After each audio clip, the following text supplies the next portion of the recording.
What's good, everybody? This is Robo from All Bark back with another video, and today I'm giving you my breakout candidates for the 2023 college football season. There's a ton of different options to go with across the country, but for the sake of the video, I'm just going to give you guys 15 or so. If there's a guy I didn't mention that you think is ready to take off, go ahead and drop it down in the comments. I'd love to hear who it is. With that being said, though, let's go ahead and get started with one of my favorite receivers in the entire country, Evan Stewart.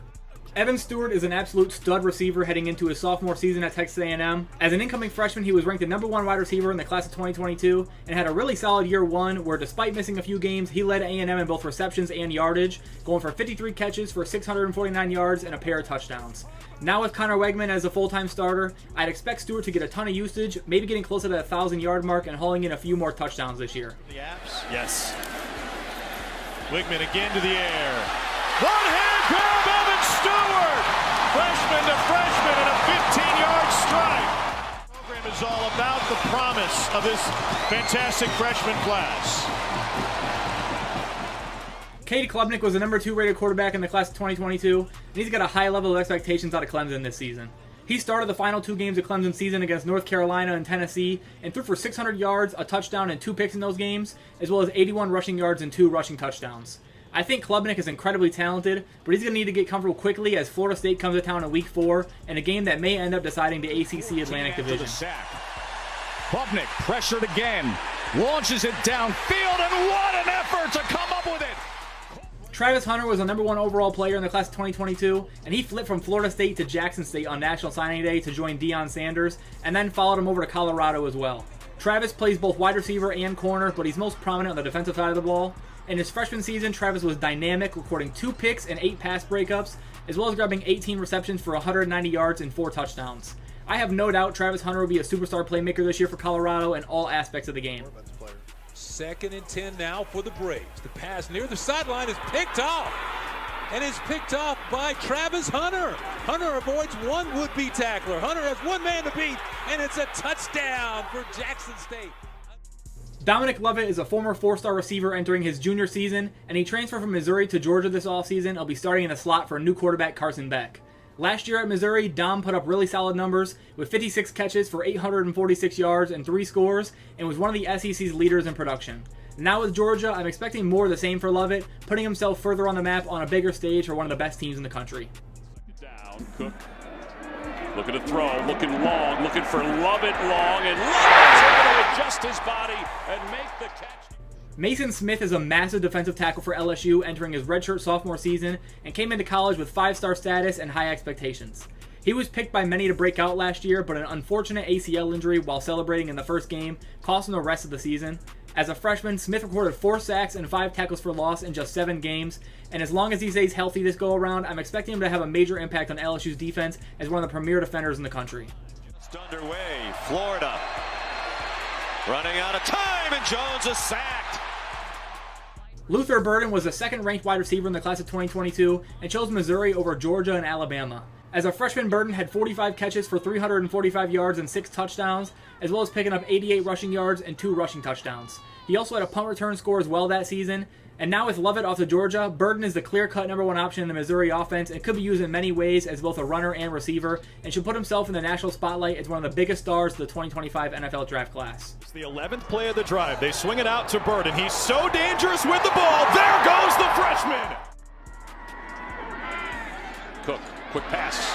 Burden breaks a tackle. Burden into the open field, and he's into the end zone. Drew Allar was the #1 quarterback in the class of 2022 ahead of Clemson's Cade Klubnik. Allar sat behind Sean Clifford as a freshman, but now steps into the starting role with a ton of hype around the team this season. As a backup, Allar played sparingly, but he threw for 344 yards, 4 touchdowns, and 0 picks across 10 games, and looks poised for a big-time breakout year on one of the best teams in the country. Allar steps up here and throws deep, and it's a touchdown wide open for 6 points. Screen. There's not a big window to rip that ball now, and that ball is pasted on the chest. Colston Loveland's a former 4-star tight end out of Idaho who was originally further down the depth chart, but an injury to Eric All opened up competition for more reps, and Loveland emerged in a big way towards the end of the year. 11 of his 16 catches came in the last 5 games, going for 196 of his 235 total yards. Loveland shined in big moments as a freshman and now looks ready for a major usage jump alongside Indiana transfer A.J. Barner and a Michigan offense that absolutely loves tight ends. It's out of the offset eye. Here's the reverse. No, it's McCarthy throwing in the corner. Touchdown, Michigan. For our eyes, Colston Loveland in double coverage, the tight end. Dante Thornton is a 6'5" junior wideout transferring into Tennessee from Oregon, and he's got some elite speed at that size. On the year, he hauled in 17 receptions for 366 yards in just 8 games. It sounds like Tennessee's planning on using Thornton similar to how they used Jalen Hyatt previously, so even in a crowded receiver room, he's my pick to break out for the Volunteers this season at that slot receiver position. And he waltzes in for the touchdown. Another beautiful long ball from Bo Nix. So Run at Bo Nix earlier. the ends were coming. Nix snaps it off. Middle of the field. There it is. Dante Thornton. USC's Domani Jackson was the number 2 corner in the country in the class of 2022 behind only Travis Hunter. He suffered a knee injury in his high school season that affected his ability to get on the field right away at USC and played very limited snaps, but his talent level getting a year of recovery and development could put him in a position to be college football's biggest breakout defensive back in 2023.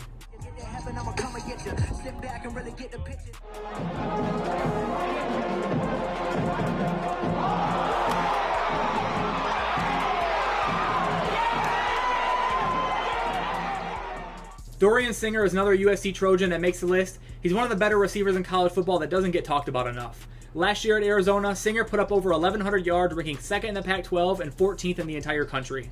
Now leaving the Wildcats to be Caleb Williams' top target, Singer could be in for a massive year, putting him in position for some postseason awards. Safety, Caleb. Well, look at this athletic play. Jaden DeLora gives him a shot, and all I need is one hand. Go up and... Play action. Shot. Singer's there. And Arizona has 6. Jaquindon Jackson is the next star running back out of Utah who was one of the better RB2s in all of college football last year. At 6'2", 230 pounds, he's an incredibly gifted athlete at the position. Last season on 78 carries, he ran for 531 yards and 9 touchdowns, putting up nearly 7 yards per carry. He now steps into an RB1 role for the Utes and should have a big year, potentially being one of the conference leaders in production out of the backfield. On to 5. 3rd and 2 for Utah. It's a run for Jackson. Jaquindon Jackson is through. Touchdown. Adam Randall's a 4-star sophomore wideout for the Clemson Tigers, who I'm predicting to be the breakout star of the bunch. He's got size, speed, and great hands, and should definitely be a top 3 receiver on the team to start the year, but I wouldn't be surprised if he's a go-to guy by the end of it. He showed a bit of what he can do last year, and he had 3 catches for 44 yards in the Orange Bowl against Tennessee. Coverage. Uangale across the middle, complete, but far short of the first down is Adam Randall, the true freshman. But you can see at this point of his career, he has a little bit of growing up to do. The talent is there. Like that, where he hits Adam Randall. Barion Brown was a 4-star receiver in 2022 who signed with Kentucky, and alongside fellow freshman Dane Key, had an incredible year. Brown put up 50 receptions for 628 yards and 4 touchdowns as a true freshman, and despite Will Levis heading to the NFL, Kentucky brought in NC State transfer Devin Leary to step in and continue the offensive momentum. Brown is a dynamic athlete, serving as Kentucky's return man as well, where he's one of the most exciting players to watch in the entire country. This is just fate, and this is just going in high pointed. Syracuse played in the NFL. Whip pop. Barion Brown. Look out. Stays on his feet. He can fly. They have an angle. Brown inside the 10. A.D. Mitchell transfers into Texas from the Georgia Bulldogs, where he missed almost the entirety of the 2022 season besides the first game in the college football playoffs. In those 3 games, though, Mitchell had 8 receptions for 130 yards and 3 touchdowns. Mitchell has incredible hands and athleticism, and despite the Texas wide receiver room being loaded with talent, Mitchell could end up being the most targeted receiver for Quinn Ewers. I was surprised to see him enter the portal in the first place, but I absolutely love the pickup for Texas. Doesn't have a chance, that looks like, to get that the left arm up because it's locked down by Newton. For these football players and the schools can keep them in school. Ewers over the middle, and that one hauled in by A.D. Mitchell. Alabama's Ja'Cory Brooks is the last guy on my list of potential breakouts for the 2023 season, and Brooks is an incredible talent that was initially a 5-star receiver in the 2021 class. As a sophomore, he had 39 receptions for 674 yards and 8 touchdowns with number 1 overall pick Bryce Young at the helm. Now with a new quarterback in place, whether it's Jalen Milroe or Ty Simpson or even Tyler Buhner, Brooks should be the go-to target as they settle into arguably the highest pressure starting spot in the entire country at Alabama. This year because of his injury, he's looking for more. And to the end zone and got it. Ja'Cory Brooks, touchdown Alabama. in now at running back. Young going deep into the end zone. Oh, what a throw on the money to Brooks for the touchdown. That'll wrap it up for my breakout candidates for the 2023 college football season. It'll be fun watching these guys progress throughout the year and hopefully put themselves on the map and turn some heads with their level of play. With that said, though, that's going to be it for this video, guys. Thanks for watching as always. Feel free to like and subscribe if you haven't already, and I'll see you guys in my next video. Peace.